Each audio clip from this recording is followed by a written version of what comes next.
Hello and welcome to Giving Ventures, a podcast to help you grow your giving and change the world for the better.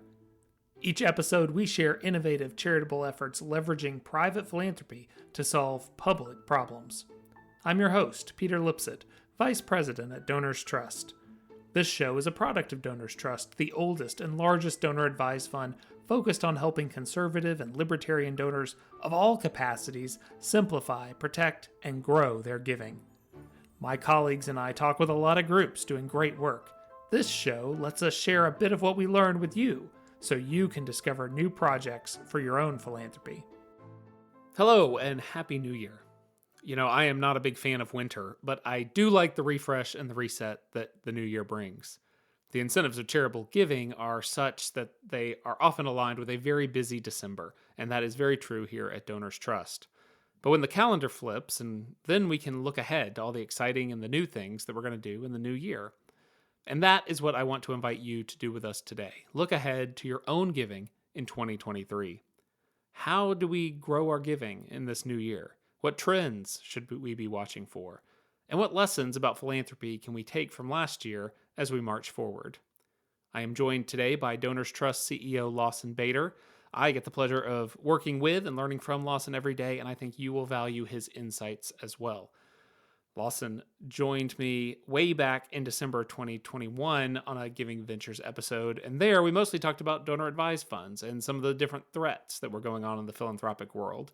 Today, we're going to look more at these trends in giving, offering some takeaways and insights that you can use for your philanthropic efforts. Lawson, thanks for being here. Of course, Peter. Always happy to be with my colleagues. Well, last year, at the end of 2021, the big story for Donors Trust was a major uptick in contributions received into donor-advised funds, passing the $1 billion mark in a year for the first time, which was very exciting. 2022 didn't have some of those major outlier gifts, and so it was kind of more return to normal on that side. But we had a huge uptick in grants going out from donor-advised funds. So talk to us about what that amounts to, and why do you think that was? Well, Peter, I think you're already suffering the comma problem. We did have almost $300 million in contributions, which is pretty significant. It's not too bad. It's not too bad, but there are outliers like that cause that. So we're quite proud of the year. But you're right, the big eye opener was a pretty substantial increase in giving, and that's not just due to a single large gift that throws the data. It's the numbers of grants, the volume of grants. A couple of reasons. One is that the reality is that people have been more charitable in recent years in general, and our clients reflect those trends. But I don't mean this to sound too political per se, but generally speaking, in various national surveys, sort of self-identified conservatives do tend to give more to charity than self-identified quote-unquote liberals. And our donors fall into the former camp. Now, those statistics, frankly, are focused more on things like religious institutions or education or social services. And while we certainly do those things, as our clients do, our donor advisors fall into another subcategory that I think really does distinguish them from others. And that is that they are motivated by belief that there need to be societal and political traditions that encourage wealth creation, that encourage innovation and entrepreneurship, that encourage the ability of an individual to pursue something of value and encourage that to grow and to have what amounts to be a free society.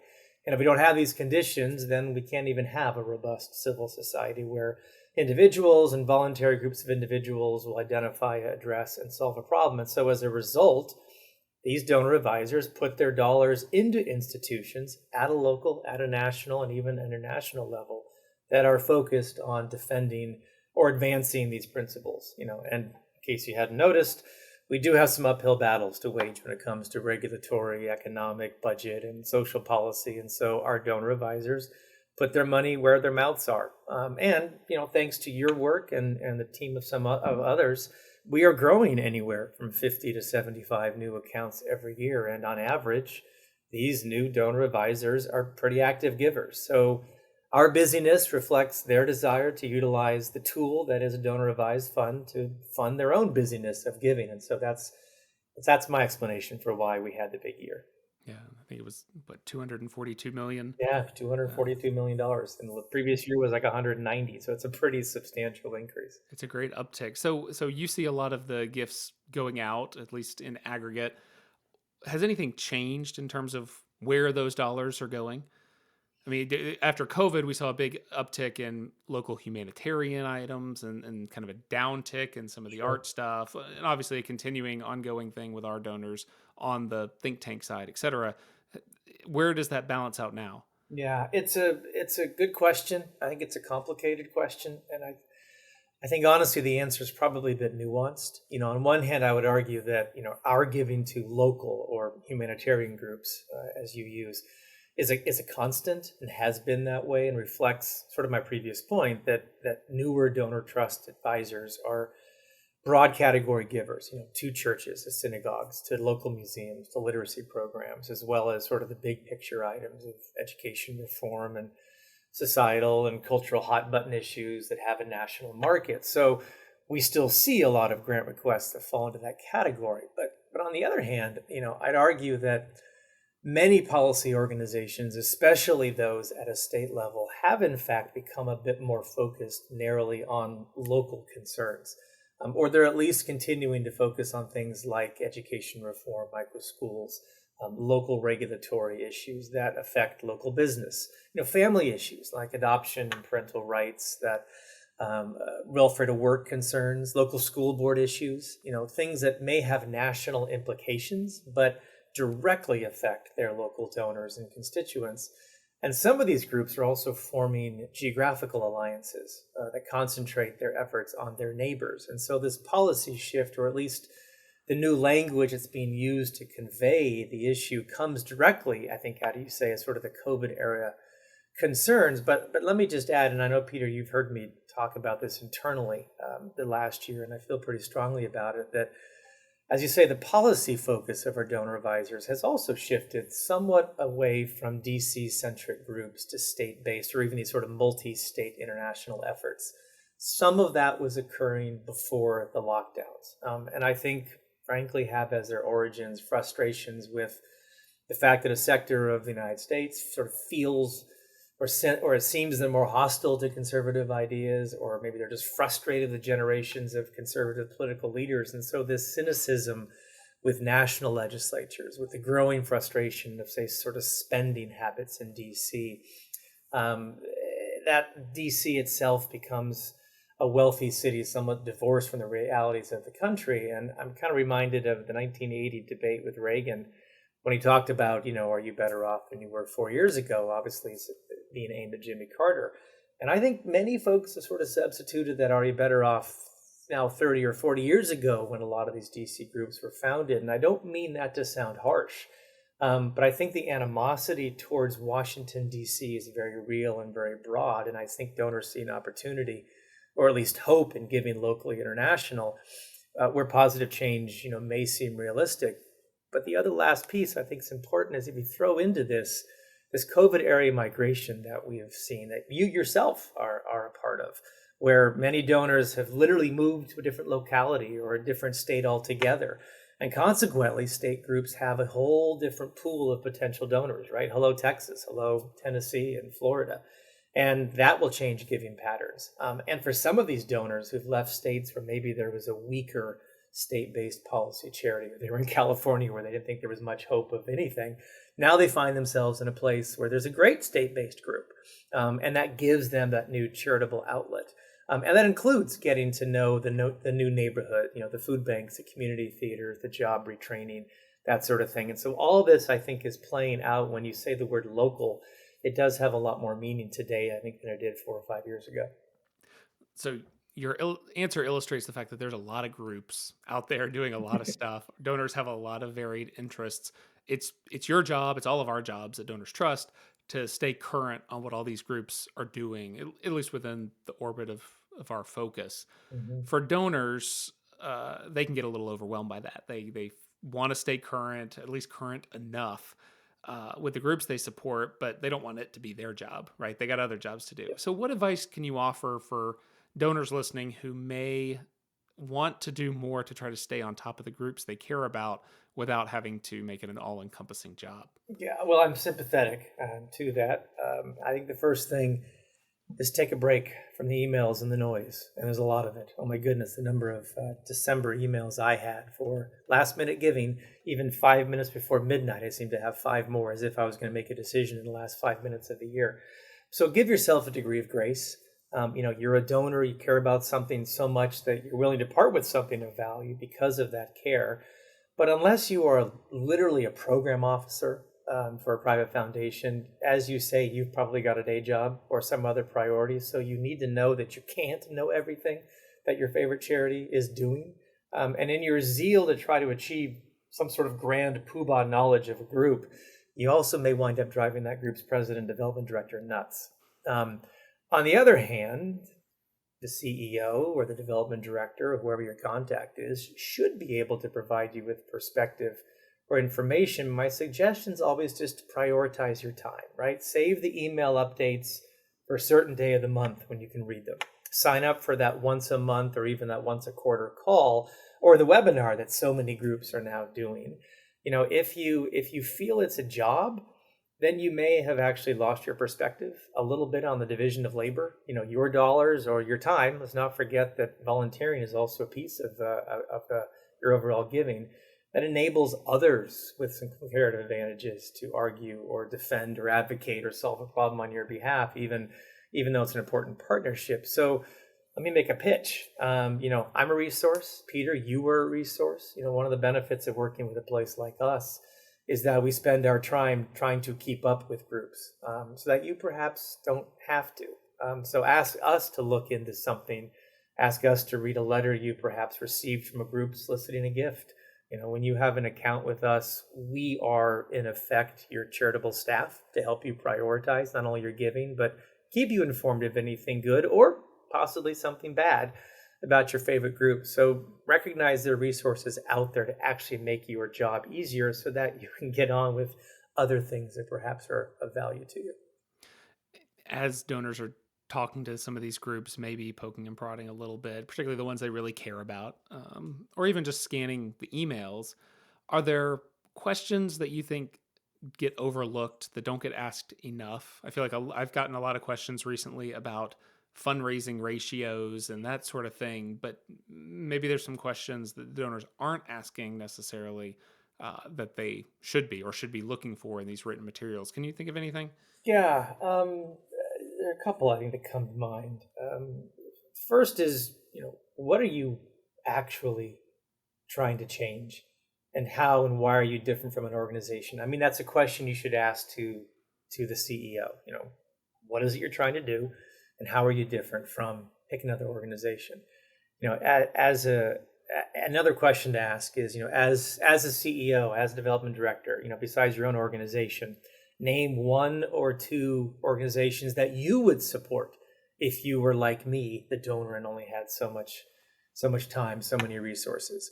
Third question might be, what's the plan, Mr. or Miss CEO, when you no longer want to continue in your capacity? If you could merge with another group, who would it be? And what would it bring you that you currently don't have? And is that something that you should pursue on your own, or is that something that maybe the group should pursue collectively? And then lastly, ask the legacy question. It's an interesting one. If my only option as a donor perhaps is to leave a large gift, and you, the donor, can define what large means, why don't you ask the CEO, what would you do with that dollar amount when that happens? And get them to think strategically for a bit. And don't, frankly, accept some general answer about, well, we'll just hire more people or we'll just print more copies. But that legacy question, we've had a couple of account holders that have sort of done that with no intention of dying.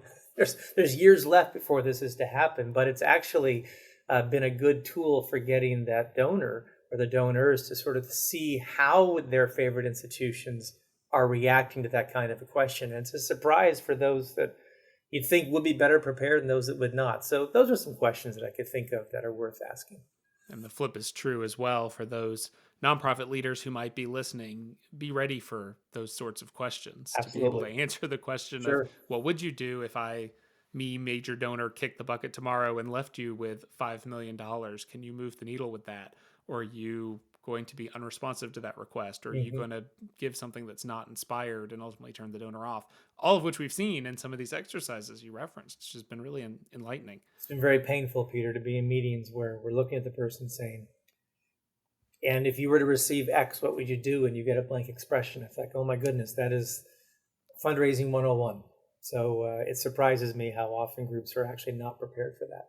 Yeah, I'll throw one on too to this question of things that donors I don't think ask enough is ask the nonprofit leaders to really distill down what the value proposition is for Sure. what they're trying to do. Lawson and me and our team have a lot of meetings with a lot of different groups, and they can't all do that. They can't all get that small soundbite, and maybe saying it's an elevator pitch is a little trite, but you still need an elevator pitch. Well, if we can't help them, we're not going to be able to help our donors help them. So. Right. And there's some great groups out there, and I still don't understand what they do because they can't necessarily boil it down. And maybe that's more a reflection on me and my own ignorance. But so switching gears a little bit to some of the legislative trends. We spent a lot of time, as I referenced at the top of the show, in 2021, 2022, talking about the threats, the potential changes coming to philanthropy. And to date, we have seen absolutely nothing change in the regulatory and legislative world. Even that big mess of an omnibus bill that got passed at the end of December didn't have a peep of changes in terms of philanthropy, even some of the good ones that we might have thought we might see. So well, it was a little long, so we're not quite sure that. That's true. Who knows what's actually in there? But we don't think they were in there. But so have we been crying wolf all this time? Well, I never cry wolf when Congress is in session, period. And never underestimate, I think, the power of envy to corrupt even the best intentioned regulator or activist. These calls for reforms, as you mentioned, as we talked about previously, of donor advised fund providers or private foundations, these various giving pledges, to sign, they only grow stronger. And they're magnified by social media and, frankly, a very unsettled political class. And when we combine that with, frankly, poor economic conditions, likely even a recession, then that envy only grows exponentially. And so, Peter, you've got to remember, first rule of policymaking, right? Clearly articulate that there is a problem and define it. Well, if you get people on that page, then anything can happen. And I think much of the noise of the last several years has been exactly about that, right? Get people on board with the perceived problem, the notion that philanthropists are not really givers, or they have too much money, that their wealth comes at the expense of somebody else, that private dollars directly result in diminished public revenue. That's been a big, big part of this. That private dollars, directly result, but no, the privacy, that's what I want to say. The privacy, for donors really only extends perhaps to church tithing and animal shelters, but everything else is on the table. So I'm afraid there has been some unfortunate progress on this. Now, bills die when Congress adjourns, but the reality is the majority of those same members of Congress come back to Washington a month later, and that's where we are right now. And let's also not forget the IRS did just recently sort of issue its priorities for 2023, and donor advised funds are definitely still on the list. And the IRS is about to get beefier and toothier in the next few years. So no, I do not rest easy that we've somehow come through unscathed. People are just too unsettled, too nervous, too angry. We've got razor thin political margins between majority and minority. And that may be a positive if the government is sort of divided, but it actually means that individuals can get picked off when it comes to a vote, and you only need a few to determine a certain outcome. And I can't help but say, but Sheldon Whitehouse is still in the majority of the United States Senate. And while I do believe he's misguided on some things, he still has a bully pulpit, has not given up with his attacks on donor privacy and donor intent, especially with those who disagree. So everything is still there. So we're going to keep calling wolf because the wolf is getting bigger. All right, we'll take a real left turn here because that's enough to drive someone to drink. And so let's talk about drinking. So people who don't know you, Lawson, may not realize that you are a true whiskey I'm aficionado. glad you didn't say I'm just a drinker. That was going to be an interesting switch. And your scotches in particular, but all the brown liquors are fair game. So a question for you. I read a Wall Street Journal piece the other day that said that bourbon used to be a work man drink. It was really affordable, and over the past decade and a half, it has become way more expensive, doubled in price, etc. Do you think bourbon is overhyped in America today? Oh, that is a softball teed question to a Scottish single malt person, but I will show my diplomatic side. Two things. One is the popularity of all whiskey, and that includes bourbon and single malt and others. You are right that the price has gone prohibitive in some ways. And that's, frankly, we've had a few decades of tariffs, and you throw in the fact that people were at home for a few years and either discovered the drink or discovered that hiding and sequestering some of these bottles that made the price go out of whack. And those of us who've been looking at bourbon and whiskey for many years, there's been a lot of eye rolling about what cost me $30 3 years ago and now costs $300 and it's not worth it. So all to say that I think there's a value placed on whiskey. There's a lot of creativity that comes in with it too.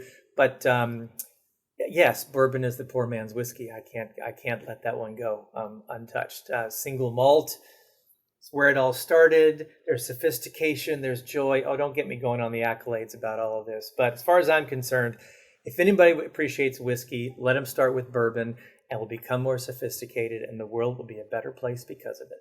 All right, well, I will leave the response for that to our colleague Lucas, who lives in Louisville, Kentucky, and may have some choice responses for all that.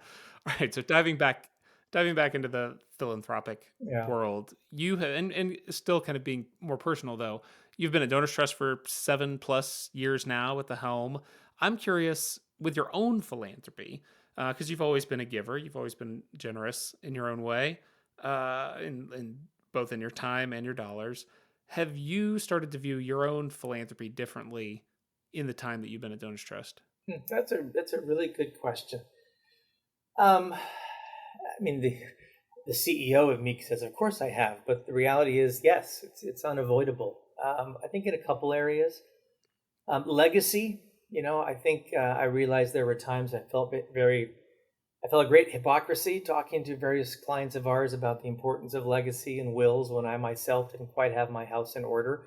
And that is something that my wife and I sort of took care of updating and completing a family trust and putting things into play so that, frankly, a portion of our estate will be going to our donor revised fund account at Donors Trust. And sure enough, Cynthia and I have made modifications to our internal documentation we have here as to what may or may not happen with that. So I think, like many people, we will likely be making more substantial gifts after our death than we do during our life, but we're at least now set up to do that. Secondly, Cynthia and I opened up Novus accounts with both of my children when they graduated from college. I'm not sure they were expecting that, but it's like, hey, great, here's some money that is now yours to distribute, because it's important for them to tangibly recognize that giving, as I have said, doesn't have a comma. And so they themselves are contributed slowly and perhaps modestly into that. So that was something we felt very important. I was glad to have the opportunity to do it. And then, thirdly, as I think about it, I have a certain appreciation as I see my children age and become full-fledged adults and pursue their own interests and things, of how the nuance and depth of donor intent is not something that's, well, it's nuance and it's depth. I am similar to my children in many ways, but we are different in terms of our experiences and our thoughts, and that makes our family life rich. But it also gives me pause every now and then about what is their role to be in my charitable legacy. And that's not at all being critical of my kids. I think that's just the natural evolution of it. So those are some things that if you were to have asked me 7 years ago, there's no way I think I would have brought any of that up naturally. So it's been a good learning experience for me as well. So kind of wrapping up here, looking ahead, any big predictions for 2023? We don't really know how 2022 wrapped up in the broader philanthropic world, it was kind of on pace, I think, to be an even bigger year than 2021, and the late year stock market stumbles, et cetera, inflation, I think have shimmied some of that around. But what do you anticipate as you look to 2023? Yeah, it's the older I get, the more I realize what I don't know about what's going to happen. I'll be honest. And this is just me personally speaking, that I probably am less optimistic about a lot of things than I used to be, but I do remain quite hopeful. As I look at Donors Trust, I'm certainly hopeful that our own donor advisors will continue to give. In fact, I'm quite certain that they're going to. They're going to utilize their accounts to help their favorite charities, especially if we are going to hit a recession where perhaps those additional funds in their accounts will be more important, and I think will benefit organizations. That's a positive. I remain hopeful that I think we're going to see an increase in this conversation about donor privacy with a lot for the C3 world, that is, from a wide range of groups that are ones with which I maybe personally disagree philosophically, but I do feel there's a stronger alliance now around the privacy issue that I think is very important and will continue to grow. I remain hopeful that we're going to see a lot of international giving, a lot of our international organizations that are not just sophisticated and perhaps effective with their tactics, but they're also bringing change and a more free society at a time when I think some people feel the U.S. might be going backwards. So there's a positive trend. I remain guardedly hopeful that we're going to see some changes when it comes to the larger education reform issue. Growing anger from all walks of life, all socioeconomic backgrounds and philosophical approaches about sort of the current U.S. system of K through 12 education, and frankly, the realization of how many administrators and how many, but not all teachers, and certainly government leaders have unintentionally and intentionally perhaps decimated a generation of children. And I think we're already seeing a great many groups, a great many dollars going into mental health related questions, micro schools, education disruptors, online community learning, and the like. I remain hopeful that I think we're going to continue seeing an increase in giving to groups that are frankly focused on vocational training, apprenticeships, alternate career paths than simply attending college. There is both a practical need for this and a significant demand. And it's one of those areas where many people of ideological persuasions agree. So there's some positive things happening there. If I look at the investment side, which for the big picture is something I would completely stay away from because I don't think any of us can predict what's going to happen this year. But putting on my Donors Trust CEO hat, I'm hopeful that as we see some of these alternative investment options, to the ESG kinds of conversations, that those same groups begin to develop some financial viability and some staying power. Early adopters may fall away. Some of the secondary ones may actually start to grow, and that we may be able to offer those ourselves to our donor advisors internally. And then lastly, I remain completely optimistic and hopeful that the Washington Commanders will be sold and my hometown team can regain some tarnished glory back. But and I'll stay away from baseball for the sake and respect of the one who's hosting this podcast. That's probably best for, particularly given your home team, the Nationals. Well, Lawson, this was great. Thank you for sharing these insights. I think there was a lot of really good information there for people to think on, and as they approach 2023 and hopefully continuing to grow their giving and finding new ways to achieve some of those different things that you've highlighted, particularly there at the end. There's a lot of policies and a lot of good ideas that need philanthropic support to be successful. Yep. Well, thank you very much. And I guess I'll see you in a few days and we'll leave the porch light on for you. Thanks, Lawson. Well, it may be unpopular to say, but I am optimistic about 2023. I know that there's a lot of doom and gloom talk out there, but perhaps the doom and gloom talk is why I'm optimistic. There are a lot of opportunities that come in times of hardship for the charitably inclined. It forces organizations to look at problems in new ways, and Lawson highlighted some of this in the changing way that donors are thinking about how they're approaching problems. I wonder if that applies to you.